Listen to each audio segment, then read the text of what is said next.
Saya dapat komentar yang cukup menarik, silahkan Anda cek komentarnya seperti ini. Nah, supaya Anda dapat konteksnya lebih lengkap, jadi komentar ini dikirimkan dari video saya tentang cara membedakan bakso yang sudah matang sempurna atau belum. Dimana salah satu ciri-cirinya adalah ketika bakso sudah matang sempurna, kita belah tepat di tengah, seharusnya tidak ada warna kemerahan sama sekali. Karena warna merah ini akan memudar ketika bakso kita sudah matang dengan bagus. Nah, komentarnya kan cukup menarik karena dia mengomentari bahwa secara logika kan bisa ketika kita ngerebus nggak sempurna, nanti direbusin ulang kan kena panas lagi, hasilnya kan bagus kan. Nah, secara logika memang mungkin benar, tapi tidak sesimpel itu. Sebelum kita masuk ke pembahasannya, saya komentar dulu yang bagian bawahnya deh. Kan dia nantangin tuh bagaimana dengan stick. Kalau stick dimasak kan tetap warna kemerahan, berani komentar nggak?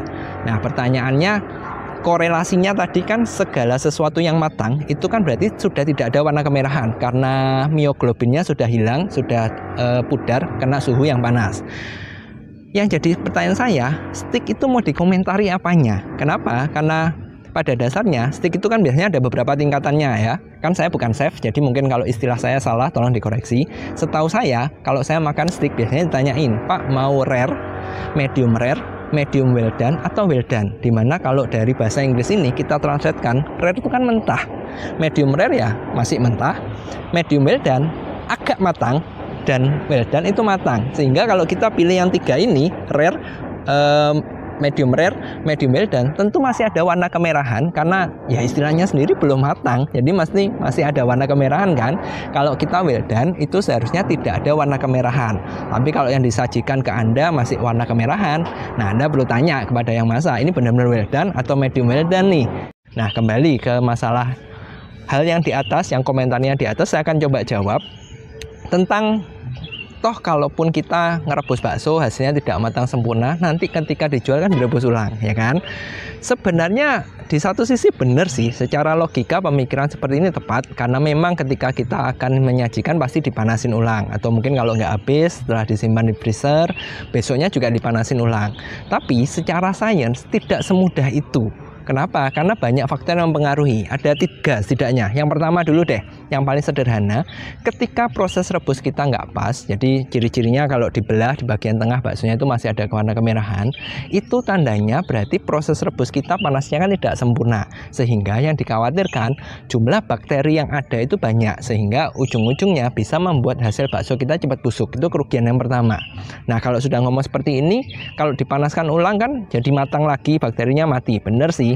Tapi Anda juga perlu ingat, ketika kita ngerebus sebuah bakso, jarang sekali bisa terjadi seluruh bakteri itu mati. Makanya kalau Anda ternyata meremehkan proses rebus dengan berpikir, nanti juga dipanasin ulang, sebaiknya pikir ulang deh tentang masalah keawetan bakso Anda. Jangan sampai Anda sudah giling banyak-banyak, tapi hasil Anda nanti cepat rusak, basi, berlendir, hanya karena faktor sepele dan cara pemikiran yang salah seperti ini. Kalau nomor 1 tadi tentang bakteri, tentang keawetan bakso, hal nomor 2 yang perlu diperhatikan ketika kita asal-asal ngerebus karena berpikir ya nanti direbus ulang, itu adalah Anda perlu ingat ada bahan-bahan yang baru aktif ketika panas, dan celakanya ada beberapa bahan yang setelah direbus, jadi setelah pemanasan pertama, dia akan hilang tapi fungsinya tetap ada.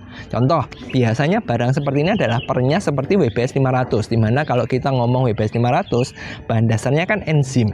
Enzim itu ketika Anda panaskan, ketika dia sudah terkena suhu panas, dia akan memudar tapi fungsinya ada.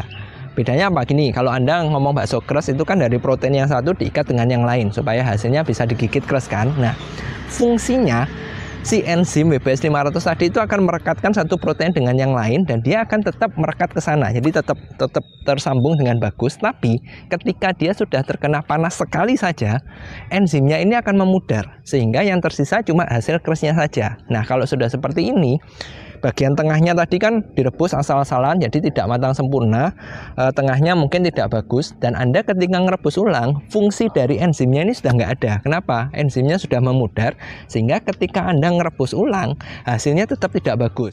Hal ketiga yang paling penting itu adalah yang perlu Anda ingat, ketika kita merebus ulang, secara logika tadi kan diharapkan yang bagian yang belum matang ketika direbus ulang itu matang, hasilnya jadi bagus. Nah, Anda juga perlu ingat, ketika kita ngerebus ulang, panas rebus itu kan mengalir dari luar ke dalam tuh. Jadi anggap ini bakso yang dipanaskan kan tadi, kalau kasusnya wes rebus asal-asalan nggak apa-apa, itu kan luarnya matang tapi tengahnya belum. Harapannya nanti ketika direbus ulang tengahnya jadi matang bagus kan. Nah, yang perlu Anda ingat, bagian luar bakso yang sudah matang tadi dan Anda panaskan ulang, itu selalu ada yang istilahnya protein itu denatur, dimana berarti secara fungsi, secara kualitas itu dia akan menjadi turun. Nah, kalau sudah seperti ini, Anda cuma mau mengejar supaya bagian tengahnya ini bagus, jadi matang ketika direbuskan ulang. Bagaimana dengan bagian luarnya yang sudah matang?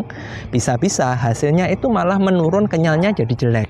Kalau nggak percaya, coba Anda tes. Anda punya bakso, kalau Anda rebus ulang di proses rebusan yang lama terus menerus, hasilnya gimana? Biasanya kualitas bakso Anda turun kan. Malah ada yang orang kalau naruh di dandang kelamaan, terlalu panas, hasilnya apa? Jadi empuk kan. Nah, hal ini terjadi karena protein itu selalu memiliki titik lebur. Nah, denaturnya dia tadi itu akan terjadi ketika kita memanaskan ulang. Dari 3 faktor yang sudah saya jelaskan, semoga Anda dapat gambaran bahwa proses ngerebus itu tidak bisa sesimpel itu, dimana oke lah, pertama ngerebus asal-asalan, nanti kan direbus ulang jadi matang, jadi bagus. Tidak bisa sesimpel itu. Kalau sesimpel itu, ya ngapain sih ada teori, ada ilmu, ada penelitiannya tentang cara ngerebus bakso, kan jadi sia-sia kan. Makanya yang terbaik adalah ketika Anda proses rebus yang pertama, jadi yang setelah bakso dicetak, pastikan itu yang benar-benar tepat, karena ada 3 faktor. 1, masalah bakteri supaya bakso Anda lebih awet. Kedua, ada bahan-bahan yang baru aktif ketika kena suhu yang pas, panas yang pas. Dan yang ketiga, sebisa mungkin Anda jangan sampai mengulang-ulang proses rebusan.